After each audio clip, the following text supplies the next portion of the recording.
চব্বিশের রাজাকার যারা 24কে প্রমোট করছিল, 24-এর যারা রাজাকার তাদেরকে চিহ্নিত করে রাখে, কাজে আসবে ভবিষ্যতে। আপনারা কেউ ভুলে যাবেন না যারা 24-এর রাজাকার। এই যে মঈনুদ্দিন রনি, এই মঈনুদ্দিন রনি কিন্তু রেলওয়েতে টিকিট বিক্রি নিয়ে সে কিন্তু ভাইরাল হয়েছিল। তখন সে মানুষের যে আবেগকে কাজে লাগিয়ে সোশ্যাল মিডিয়াতে কিন্তু সে ভাইরাল, এমনকি সে সততা প্রকাশ করছে বিগত দিনে।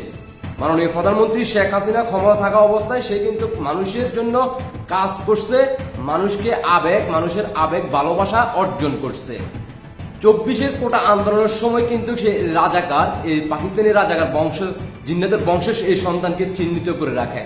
এই যে 7 কলেজের ছাত্রছাত্রী ভাই বোনদেরকে অফেনলি সে কিন্তু পুলিশকে নির্দেশ দিচ্ছে গুলি করার জন্য।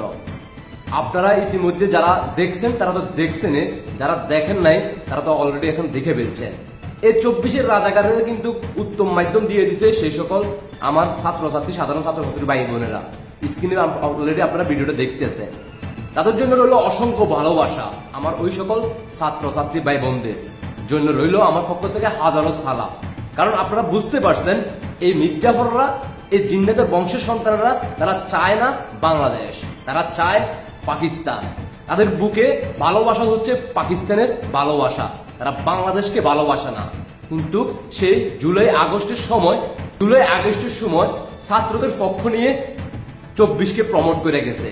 আর অথচ এই 7 কলেজের, ঢাকা কলেজের সাথে যখন আপনার রাজপথে অবস্থান করতেছিল, আন্দোলন করতেছিল, তখন কিন্তু সে প্রকাশ্যে পুলিশকে নির্দেশনা দিচ্ছে, জোরপূর্বক ভাবে পুলিশকে বাধ্য করতেছে যে 7 কলেজের ছাত্রছাত্রীদেরকে গুলি করার জন্য। এই হচ্ছে সেই রনি।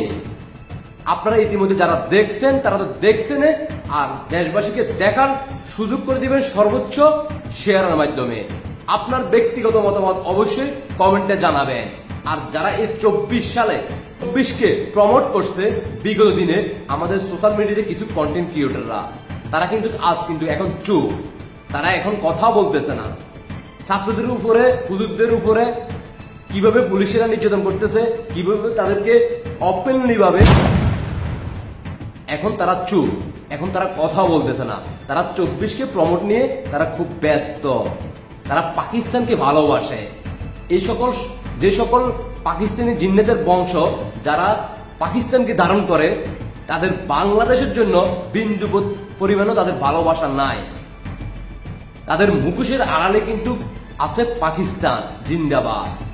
এই সকল জিন্নাতের বংশের সন্তানদেরকে চিহ্নিত করে রাখবেন, পরবর্তীতে আপনারা চাইেন ভুলে যাইয়েন না। এদেরকে এই বাংলার মাটি থেকে বিতাড়িত করতে হবে, সর্বোচ্চ শাস্তি দিয়ে তাদেরকে এই বাংলার মাটি থেকে জিন্নাতের বংশের সন্তানদেরকে চিরতরে নিবেদিত হবে। তার জন্য সময়ের অপেক্ষা শুধুমাত্র। সাধারণ ছাত্রছাত্রী ভাই বোনেরা কিন্তু অলরেডি অনেকেই কিন্তু বুঝে যাচ্ছে, অলরেডি অনেকে বুঝে গেছে। যারা এখনো বোঝেন নাই তাদের দৃষ্টি আকর্ষণ করতেছে। যারা 24-কে প্রমোট করছিলেন গত জুলাই আগস্টের সময়, আপনাদেরকে ব্যবহার করে তারা তাদের দায়িত্ব, তাদের টাকা পয়সা তারা বুঝে নিছে। তারা আপনাদেরকে চিকিৎসা করতেছে না, তারা দেশের বাইরে ঘুরে বেড়ায়। এই রনি কিন্তু চা বিক্রি করত, টাকার অভাবে সংসার পরিচালনা করতে পারতেছিল না, বাধ্য হয়ে রেল জংশনে মানুষের আবেগকে কাজে লাগানোর জন্য চা বিক্রি করে মানুষের সেবার জন্য কাজ করে যাইত। অথচ কিন্তু সে এই 7 কলেজের, ঢাকা কলেজের সাথে যখন রাজপথে রাত্রে অবস্থান করে, তখন কিন্তু সেই পুলিশকে বাধ্য করতেছে ছাত্রছাত্রীদেরকে গুলি করার জন্য। এই হলো তাদের মুখোশের আড়ালে চরিত্র। আমার প্রিয় ভাই বোনেরা, সাধারণ ছাত্রছাত্রী শিক্ষার্থীদের উদ্দেশ্য করে বলতে চাই, আপনারা এখনো আপনাদের হাতে সময় আছে। এই বাংলাদেশকে যদি রক্ষা করতে চান, তাহলে আপনারা আবারও জিন্নাতদের বিরুদ্ধে রুখে দাঁড়ান। জয় বাংলার সৈনিকেরা, 71-এর সৈনিকেরা, মুজিব সৈনিকেরা, বঙ্গবন্ধু আদর্শের সৈনিকেরা, মাননীয় প্রধানমন্ত্রী শেখ হাসিনার কর্মীরা আপনাদের পাশে থাকবে। আবারও আপনাদের সাথে করে নিয়ে সাধারণ জনগণ, বাংলাদেশের সবাইকে একসাথ করে আমরা ঐক্যবদ্ধ হয়ে রাজপথে অবস্থান করে বাংলাদেশকে আবারও আমরা 71 ফিরে নিয়ে আনতেই হবে। না হয় কিন্তু আপনারা এই বাংলাদেশের নাগরিকত্ব হারাবেন। পাকিস্তান বলে আপনাদেরকে পরিচয় করার জন্য তারা সর্বোচ্চ চেষ্টা চালাচ্ছে। এই জান্নাতের হুজুররা কিন্তু বাংলাদেশে ক্ষমতা আসার জন্য ইতিমধ্যে আপনারা জানেন বিভিন্ন হাদিস কোরআন যেগুলো আগে ছিল অবৈধ, যেগুলো আগে ছিল না জায়েজ, এখন কিন্তু এগুলো ধীরে ধীরে কিন্তু জায়েজ হয়ে যাচ্ছে। আপনারা ইতিমধ্যে জানেন জামাত শিবিরের সেই সকল জিন্নাতের বংশের সন্তানরা কিন্তু ইতিমধ্যে তাদের মুখোশ কিন্তু পরিবর্তন হয়ে যাচ্ছে শুধুমাত্র তাদের ক্ষমতার জন্য। তারা সত্যিকারে ইসলামকে ব্যবহার করে না, তারা শুধুমাত্র ইসলামকে ব্যবহার করে মানুষকে আবেগ কাজে লাগিয়ে তাদের ব্যক্তি ফায়দা আদায় করে নেয়। আমার সেই সকল জনগণ, যারা সাধারণ জনগণ, গরিব অসহায় দুঃখী মানুষের দৃষ্টি আকর্ষণ করতেছি, আপনারা রাজপথে অবস্থান করেন। মাননীয় প্রধানমন্ত্রী শেখ হাসিনা যখন ডাক দিবে আপনারা ঐক্যবদ্ধ হয়ে এই বাংলার মাটি থেকে এই ধরনের জিন্নাতের বংশের সন্তানরা যারা বিগত 15 বছর মানুষের আবেগ ভালোবাসা কাজে লাগিয়ে তাদেরকে এই বাংলার মাটি থেকে বিদায় করতে হবে। এই বাংলার মাটি থেকে তাদেরকে আর রাখা যাবে না। এই বাংলাদেশকে তারা কিন্তু জঙ্গি সংগঠন হিসেবে তারা চিহ্নিত হয়ে গেছে ইতিমধ্যে, আপনারা জানেন। আমার প্রাণপ্রিয় ভালোবাসার সকল জয় বাংলার সৈনিক ভাই বোনেরা, এই মুহূর্তে আপনারা যে যেখান থেকে দেখতেছেন না কেন দ্রুত দেশবাসীকে দেখার সুযোগ করে দিবেন। আপনাদের ব্যক্তিগত মতামত অবশ্যই কমেন্টে জানিয়ে যাবেন।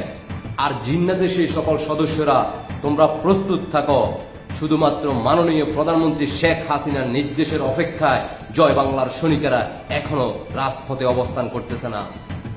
মাননীয় প্রধানমন্ত্রী শেখ হাসিনার নির্দেশ পাওয়ার পর বুঝতে পারবে জিন্নাতের সেই সকল সদস্যরা, যারা জিন্নাতের বংশ, যারা জিন্নাতের রক্ত ধারণ করো এই বাংলার মাটিতে, তোমাদের কি হবে সেটা সময়ে বলে দেবে।